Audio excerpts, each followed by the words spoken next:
अंतर्राष्ट्रीय धरातल पर इंडिया नाम से हम लोग जाने जाते हैं। तोड़ करके अमित शाह ले जाते हैं भारतीय जनता पार्टी में, टिकट दिलवाते हैं और कहते हैं कि भाई चुनाव जीत करके आओ, आपको मंत्री बनाएंगे। उनको ख्याली पुलाव मुंगेरी लाल के हसीन सपने देखने दीजिए।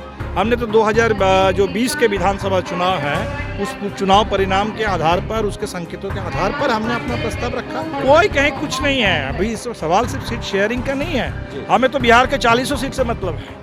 बिल्कुल 40 क्या, अभी तो 543 की बात हो रही है, पूरे देश की बात हो रही है हर जगह। नमस्कार, मेरा नाम प्रेम है और आप लाइव स्ट्रीट देख रहे हैं। देखिए, इंडिया और भारत को लेकर सियासत तेज है। बीजेपी के लोग या कह सकते हैं कि एनडीए के लोग हैं, वो इंडिया नाम बोलने से भी बचते हैं। इंडिया नाम बदलने की भी बात चल रही है। बात करने के लिए हमारे साथ भाकपा माले के राष्ट्रीय महासचिव दीपांकर भट्टाचार्य हैं। सर, इंडिया नाम को लेकर सियासत तेज है। बीजेपी के लोग या कह सकते हैं एनडीए के लोग इंडिया नाम से काफ़ी बचते दिखते हैं। अभी पता नहीं, वो तो वही बता सकते हैं कि अचानक संविधान बहुत साफ कहता है इंडिया दैट इज़ भारत।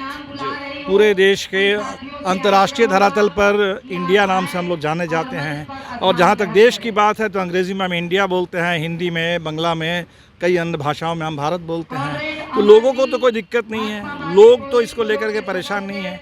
तो परेशान तो भारतीय जनता पार्टी के लोग हैं और पता नहीं क्यों है। अचानक कुछ लोग कहने लगे कि इंडिया जो है ये औपनिवेशिक ज़माने का नाम है, ये गाली है, ये अपमान है। ऐसी बातें भी अंग्रेजों का दिया हुआ, अंग्रेज़ों से बहुत पहले से ये नाम चल रहा है और ये इसको गाली बता रहे हैं कुछ लोग। कोई मंत्री, विधायक, सांसद, उनका बयान, ट्वीट हमने देखा। ये तो बात समझ में बिल्कुल नहीं आ रही है। लेकिन देश के लोगों को इसको लेकर के कोई दिक्कत नहीं है। चाहे आप इंडिया कहो, चाहे आप भारत कहो, लोगों को बात बिल्कुल स्पष्ट है। देश आगे बढ़ना चाहिए और देश में लोगों के जो सवाल है उन सवालों का हल निकालना है। सर, बाई इलेक्शन भी हुए, उसमें कहीं ना कहीं इंडिया का जो बढ़त है वो दिखा, क्योंकि 4 पर इंडिया और कह सकते हैं 3 पे बीजेपी। कैसे देखते हैं? बिल्कुल, उसमें भी 4 की अगर आप बात करें तो मैं उसको संख्या के रूप में नहीं देख रहा हूँ। जो घोसी के चुनाव कहने के लिए तो घोसी में 2000 इससे पहले वाला जो चुनाव था, उस 22 वाले चुनाव में भी सपा की ही जीत थी। लेकिन वही सपा के विधायक उसको तोड़ करके अमित शाह ले जाते हैं भारतीय जनता पार्टी में, टिकट दिलवाते हैं और कहते हैं कि भाई चुनाव जीत करके आओ, आपको मंत्री बनाएंगे। पूरी की पूरी डबल इंजन की सरकार लगी हुई थी। मोदी जी, जोगी, अमित शाह, सारे लोग लगे हुए थे।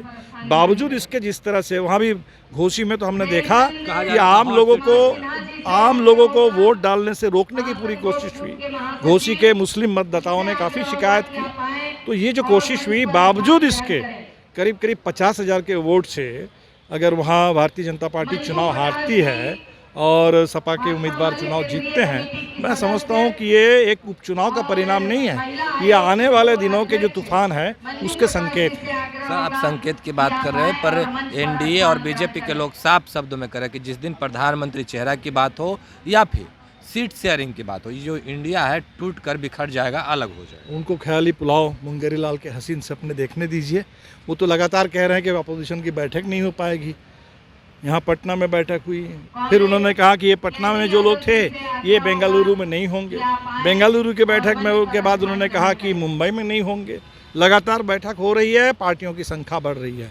भारतीय जनता पार्टी वालों को अपना ख्याली पुलाव उनको पकाने दीजिए। क्या लग रहा है, बिहार में लोकसभा के चुनाव हो गए, जिस तरीके से सीट की बात हो रही है, कांग्रेस के लोगों ने कहा 25%, लगभग 9 सीटों का दावा ठोक रहे हैं। आप लोग की तरफ से कहा गया कि 5 सीटों पर चुनाव लड़ेंगे। क्या लग रहा है, जिस तरीके से सीट डिमांड हो रहा है, गठबंधन चले? बिल्कुल बिल्कुल, क्यों नहीं डिमांड। भाई सीटों को लेके बात होगी तो लोग तो प्रपोजल रखेंगे और लोग अपना अपना प्रपोजल रखेंगे। हमने तो 2020 के विधानसभा चुनाव है, उस चुनाव परिणाम के आधार पर, उसके संकेतों के आधार पर हमने अपना प्रस्ताव रखा। बात होगी और हमें नहीं लगता कि इसको लेकर के, देखिए हमने बार बार कहा है कि ये कोई आरएसएस का, भारतीय जनता पार्टी का कल्चर वाला नहीं है कि बंद लिफाफे में कोई नागपुर से लिफाफा आ जाएगा, सरकार की ओर से सुप्रीम कोर्ट को कोई लिफाफा दे दिया जाएगा, तय हो जाएगा। लोग खुलकर अपनी बात रखेंगे, बात के आधार पर बातचीत होगी और उससे बात बनेगी, बात बिगड़ेगी नहीं। आपका माने तो आप लोगों का कहीं ना कहीं 5 सीटों का दावा है। ये तो आप कह रहे हैं, हमने नहीं कहा। ये पता चला है सूत्रों के हवाले से। चलो ठीक है जी, 5 सीटों का दावा हो रहा है। क्या लग रहा है, 5 सीट मिलेगा? अभी तो बात होगी, हमने प्रस्ताव हमने देखिए मुंबई में तय हुआ कि तुरंत इस पर हम लोग फैसला कर ले, बातचीत कर ले, हम लोगों ने कर लिया है। अगर नहीं मिलता है 5 सीट तो क्या करेंगे? कोई अगर मगर का क्या मामला है, बात होगी, हम लोग देखेंगे। अच्छा, कांग्रेस के जो प्रदेश अध्यक्ष हैं अखिलेश प्रसाद सिंह, उन्होंने कहा है कि जितना हम पहले लड़े थे उतना लड़े हैं, पर आरजेडी के लोग हैं वो कह रहे हैं कि जिसकी जितनी जमीनी हैसियत होगी उतनी सीट होगी। क्या लग रहा है? बिल्कुल देखा जाए, बिल्कुल देखा जाए। और वो जमीन का जहाँ तक संकेत का मामला है तो 2020 से हम लोगों को कुछ पता चला था, और आज की जो स्थिति है उस पर खड़े होकर के हम लोग तय करेंगे, बिल्कुल तय करेंगे। क्या सीट शेयरिंग में पेच नहीं फंसते? कोई कहीं कुछ नहीं है, अभी इस सवाल सिर्फ सीट शेयरिंग का नहीं जी। है। हमें तो बिहार के 40 सीट से मतलब है जी। ऐसा नहीं है कि हम माले को जहां लड़ने के लिए कहा जाएगा, भाई जहां हमें लड़ने के लिए नहीं कहा जाएगा वहां भी इंडिया की जीत की गारंटी करनी है। कल अभी डुमरी में उपचुनाव हुआ झारखंड में, और हमारे साथियों ने, गिरिडीह के साथियों ने पूरी तरह अपना खुद, अगर हमारे उम्मीदवार होते तो हम जिस तरह से लगते बिल्कुल उस तरह से माले के लोग लगे थे डुमरी में, और आप देख रहे हैं उपचुनाव का क्या परिणाम आया। तो बिल्कुल हम तो जिम्मेदारी समझते हैं इसको, और पूरे बिहार, पूरे देश पर हमारी नज़र है, और हम लोग पूरी जवाबदेही के साथ, जिम्मेदारी के साथ इस भूमिका को बिहार का में 40 सीट है फिलहाल। जब पिछला बार चुनाव हुआ तो केवल 1 सीट कांग्रेस के लोग जीते थे, और कांग्रेस के लोग बदल जाएगा इस बार, देश बदल रहा है और बिल्कुल सब बदल जाएगा। 40 सीट उस सीट पे श्योर है कि बिल्कुल 40 क्या, अभी तो 543 की बात हो रही है, पूरे देश की बात हो रही है हर जगह। नहीं, बिहार से लेकर के पूरे देश में भारत, महाभारत सबकी बात हो जाए तो बिल्कुल लोग करेंगे। चलिए, दीपांकर भट्टाचार्य थे, क्या कुछ जानकारी दे रहे थे वो आपने सुना। बाकी की तमाम खबरों के लिए बने रहे लाइव सिटी के साथ। धन्यवाद।